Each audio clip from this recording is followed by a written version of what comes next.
Nothing better sums up the outdoors than the centuries-old human endeavor to scale mighty peaks. Mountaineering involves hiking, climbing, or just simply walking, on hilly or mountainous ground, with the help of technical equipment and support.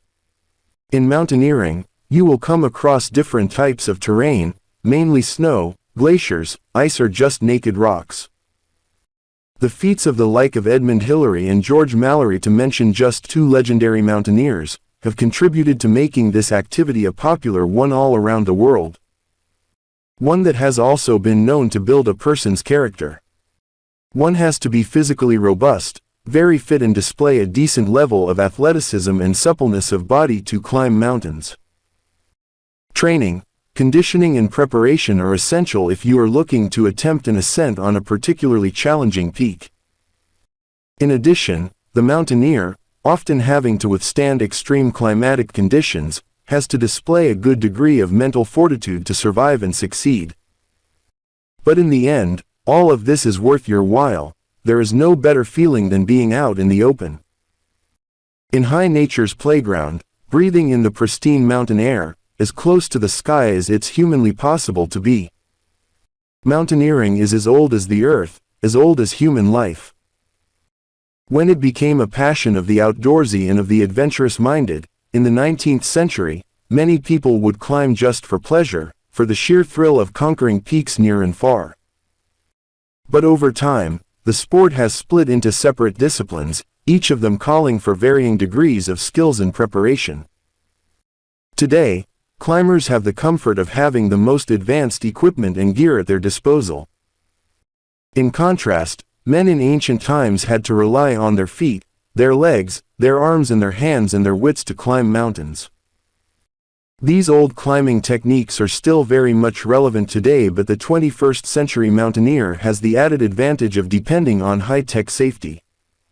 Equipment. Closer home, the Himalayan Mountaineering Institute has played a big part in the conquest of the Greater Himalayas. Many of the planet's mountaineering greats have tested their skills, and earned their name, in the Himalayan Theater of Dreams, considered the ultimate arena for climbing enthusiasts. Mountaineering demands a lot of your physical fitness, and attempts on the highest peaks can push your body to the limit. Before attempting any climb, make sure you are fit enough to face icy winds and everything that nature and the elements may throw at you. Remember that mountaineering may be a very exhilarating activity, but it is far from being an easy sport.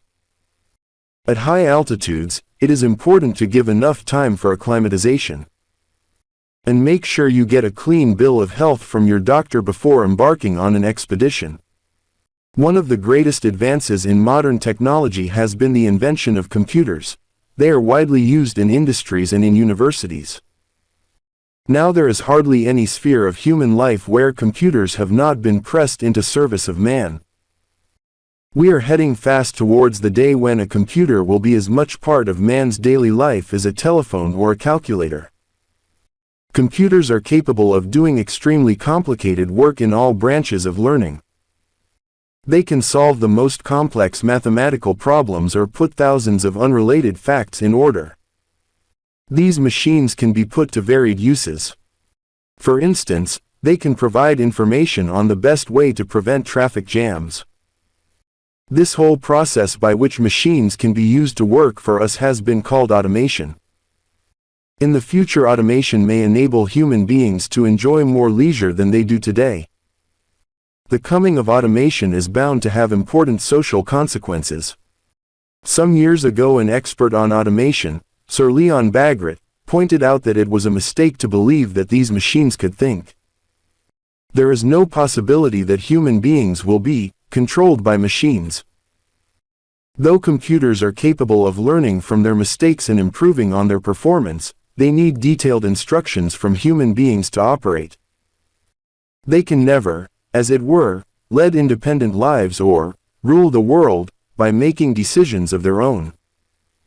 Sir Leon said that in future, computers would be developed which would be small enough to carry in the pocket. Ordinary people would then be able to use them to obtain valuable information. Computers could be plugged into a national network and be used like radios. For instance, people going on holiday could be informed about weather conditions. Car drivers can be given alternative routes when there are traffic jams. It will also be possible to make tiny translating machines. This will enable people who do not share a common language to talk to each other without any difficulty or to read foreign publications.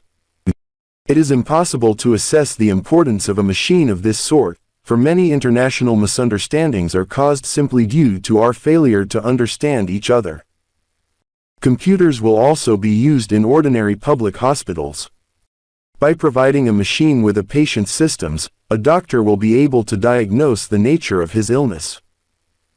Similarly, machines could be used to keep a check on a patient's health record and keep it up to date. Doctors will, therefore, have immediate access to great many facts which will help them in their work.